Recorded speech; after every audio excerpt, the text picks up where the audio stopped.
하나님 우리 아버지와 우리 주 예수 그리스도로부터 오는 은혜와 평강이 오늘 주일 공동 예배 참석하신 우리 모든 교회에게 함께 있기를 바랍니다.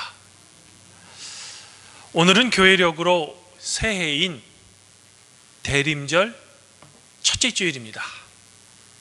대강절이라고도 불리우는 이 대림절 기간에 우리 교회는 세 가지 방법으로 주님의 오심을 기억합니다. 첫 번째는 과거의 사건으로 2000년 전에 베들레헴에 아기 예수로 오신 주님을 기억합니다.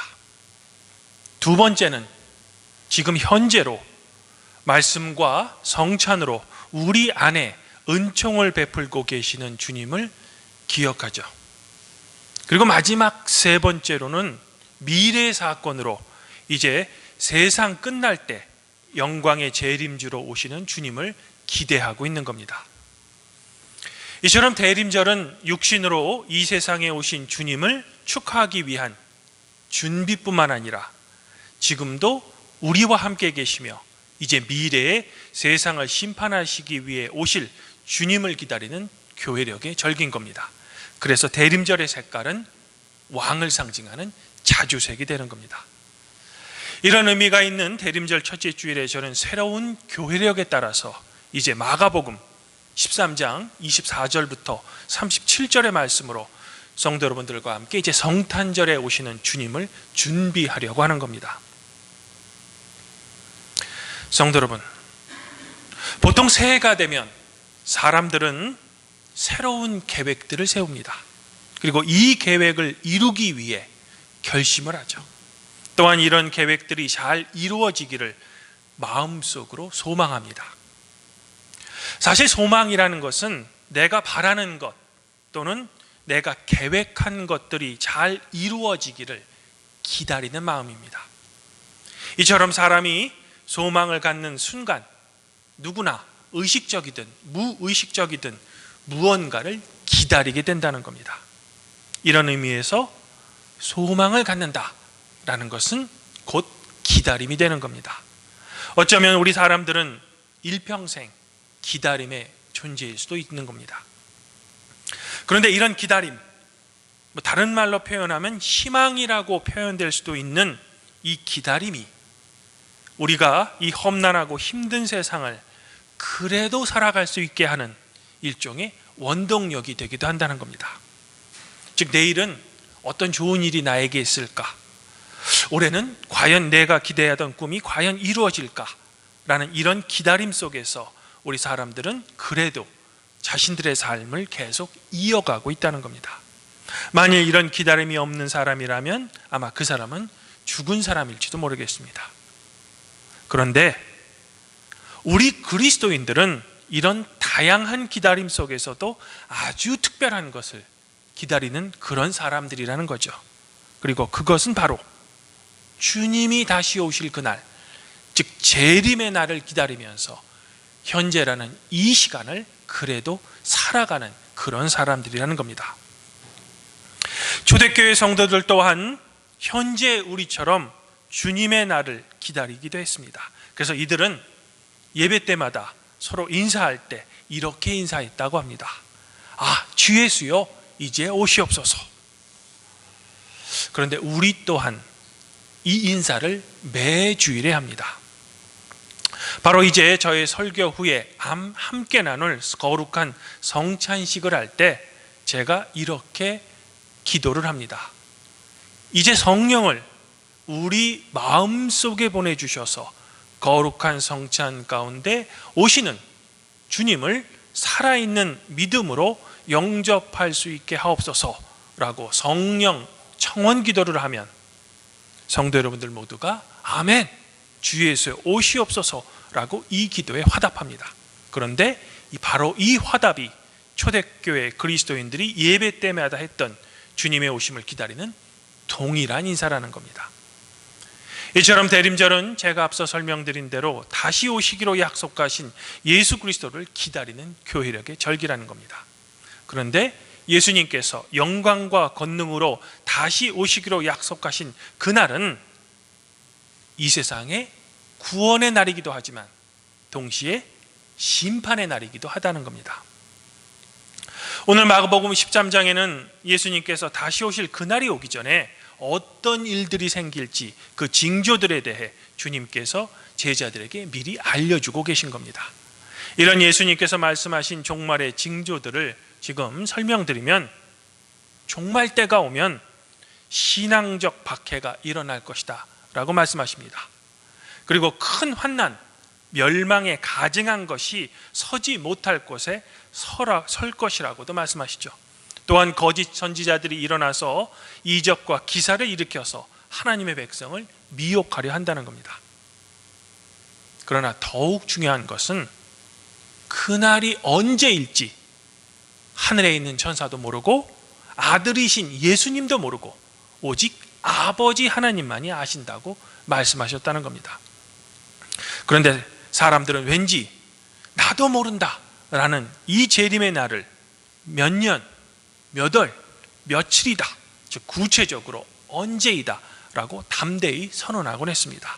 예를 들면 우리나라에서도 과거 1992년에 다미선교회라는 것이 나타나서 우리나라를 매우 혼란스럽게 만든 적도 있죠. 그러면 이처럼 주님도 모른다 라고 선언하신 이 재림의 날을 구체적으로 언제인지를 우리 성도는 꼭 알아야만 하는 걸까? 사실 우리 성도에게는 이 재림의 날이 언제인지를 아는 것보다 더 중요한 것은 그날이 두려운 심판의 날이 아니라 기쁨이 충만한 구원의 날로 우리가 맞이하기 위해서는 현재를 살고 있는 우리가 이 시점에서 과연 무엇을 해야 하는지 아는 겁니다.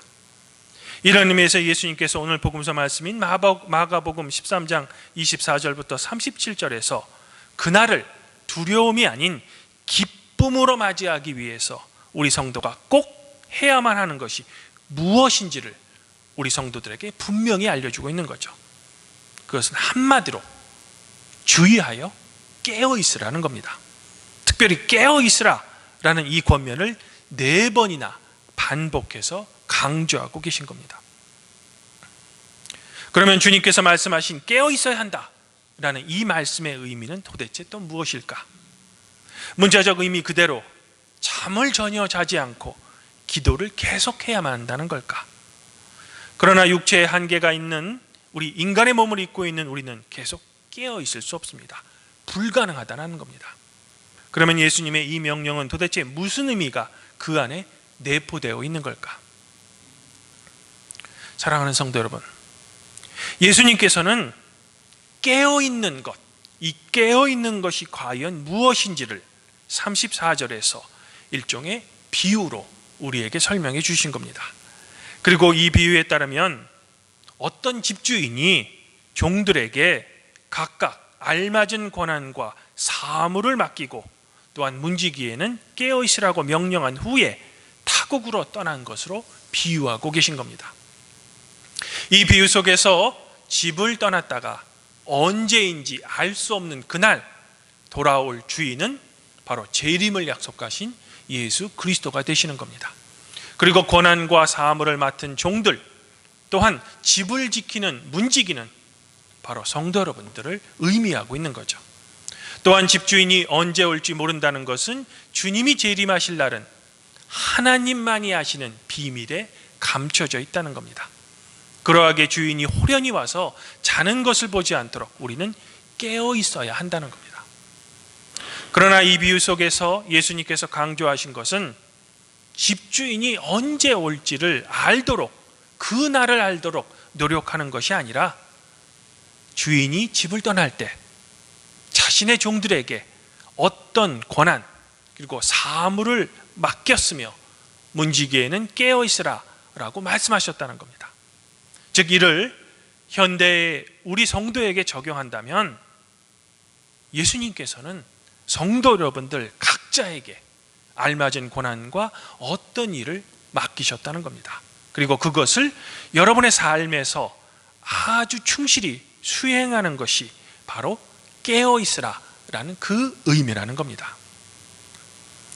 사랑하는 저의 팔복교회 성도 여러분, 우리는 우리의 삶의 현장이 어디이든 간에 바로 그곳에는 주님께서 여러분에게 맡겨주신 귀한 일들이 있는 겁니다. 그런데 이런 귀한 일이란 꼭 교회의 사역만을 의미하지는 않습니다. 물론 성도로서 어느 곳, 어떤 환경 속에서도 우리의 믿음과 신앙을 지키며 하나님 나라의 일을 위해 애쓰는 것이야말로 주님께서 성도 여러분들에게 맡긴 일이 틀림이 없죠. 그러나 주님께서 여러분에게 맡겨주신 일에는 교회의 사역뿐만 아니라 우리가 하는 모든 일이 우리가 주님으로 보았던 알맞은 권한과 직무라는 겁니다. 예를 들면 주님께서 허락하신 여러분의 귀한 일터에서 최선을 다해 열심히 일하는 것, 그리고 국가와 사회에서 빛과 소금의 역할을 하는 것, 그리고 우리의 이웃을 사랑하는 일 등 이 모든 일이 바로 주님께서 여러분에게 맡기신 귀한 권한과 일이라는 겁니다. 또한 이는 그 축복이 아닐 수 없죠. 이처럼 깨어있다라는 것은 여러분의 각자의 삶의 현장에서 맡은 직무에 충실히 임하라는 겁니다. 그리고 이렇게 우리가 깨어있어 맡겨진 일에 충실하면 그날이 언제 올지 모르더라도 우리는 제1의 날에 분명 구원의 기쁨을 얻게 될 것이라는 겁니다. 이런 의미로 여러분의 일상생활, 여러분의 신앙생활을 충실히 하는 것은 바로 주님의 오심을 기다리는 것이 별개가 아니라 하나라는 겁니다. 즉 분리될 수 없는 하나라는 거죠. 그러면 우리는 주님의 오심을 그저 묵묵히 기다리면서 깨어 있어서 주님께서 맡기신 권한만을 열심히 수행한다면 그 재림의 날에 우리의 구원은 따놓은 당상일까? 오늘 사도서관문인 고린도전서의 배경이 되는 고린도 교회는 여러 가지 문제가 많았던 교회였습니다.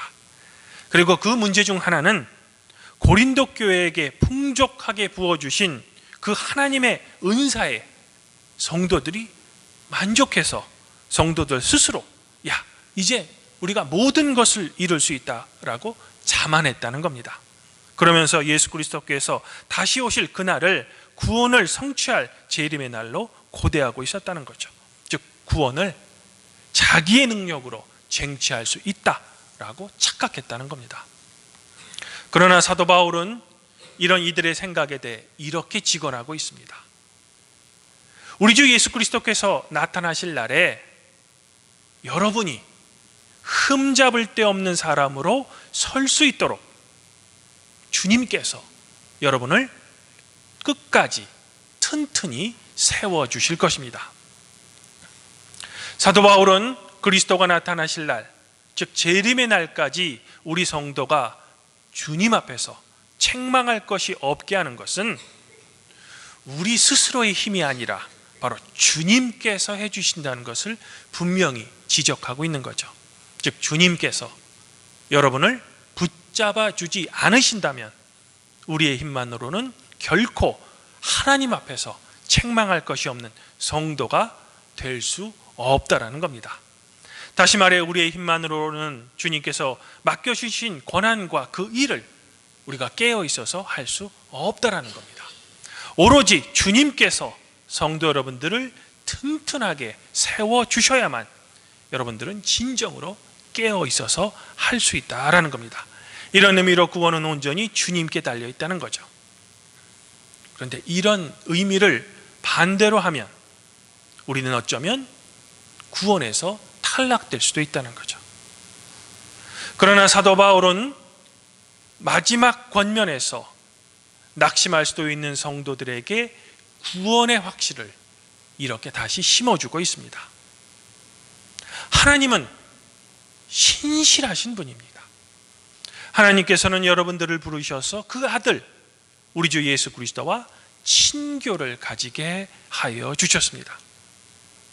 즉 성도들, 바로 여러분들을 불러서 당신의 아들 예수 그리스도이신 주님과 더불어 교제하게 하신 분은 바로 하나님 자신이며 그분은 신실하신 분이시기에 하나님께서 성도 여러분들을 구원에 이르게 하시는 것은 확실하다는 겁니다.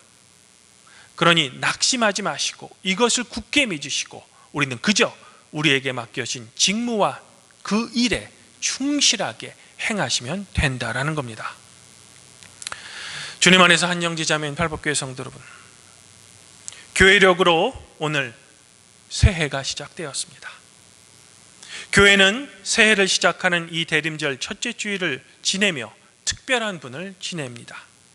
곧 다시 오시겠다고 분명히 우리에게 약속하신 주님을 우리는 기다리죠.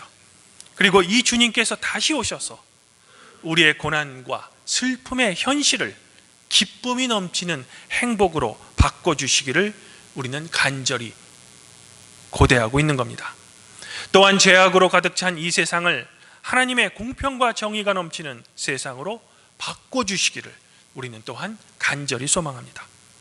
절망과 슬픔과 견딜 수 없는 비통이 가득한 이 세상을 희망이 가득한 평화의 세상으로 변화해 주길 우리는 또한 주님께 간절히 소망합니다. 그래서 우리는 오늘 예배 때도 주 예수여 오시옵소서를 간절히 부르짖는 겁니다. 그러므로 이 기다림의 때에 우리에게 필요한 것은 바로 깨어있는 것, 곧 주님으로부터 여러분들이 허락받은 각자의 생활에 충실하게 사시는 것입니다. 그리고 그 각자의 생활 속에서 하나님께서 성도 여러분들을 불러 허락해 주신 그 주님과의 거룩한 교제를 통해 주님께서는 성도 여러분들을 하나님 앞에서 책망할 것이 없는 사람으로 세워주시기를 간구하고 계시는 겁니다. 주님은 신실한 분이시므로 항상 여러분 곁에서 여러분들을 격려해 주시며 여러분들을 슬픔 속에서 위로해 주시고 계신 것입니다. 이런 이유로 성도 여러분들은 주일 공동 예배 때 말씀과 성찬으로 여러분에게 오시는 주님을 기쁨으로 맞이할 수 있는 겁니다. 그러므로 아무쪼록 간절히 바라기는 성도 여러분들의 삶의 현장에서 깨어 있으셔서 무심코 지나가는 이웃에게서 또한 우연한 사건 속에서도 여러분들을 만나기 위해 오시는 그 주님을 만나시기를 저는 소망해 보고 싶습니다. 더불어 이 주님과의 만남과 귀한 교제를 통해 2024년 마가의 해에 성도 여러분들 각자와 여러분의 가족 여러분 모두 주님의 충만한 은혜 가운데 생활하시기를 성부와 성령과 함께 이제 우리에게 아기 예수로 오실 성자 우리 주 예수 그리스도의 이름으로 간절히 축원드립니다. 그리하면 모든 지각에 뛰어나신 하나님의 평강이 그리스도 예수 안에서 성도 여러분들의 마음과 생각을 지켜주실 것입니다.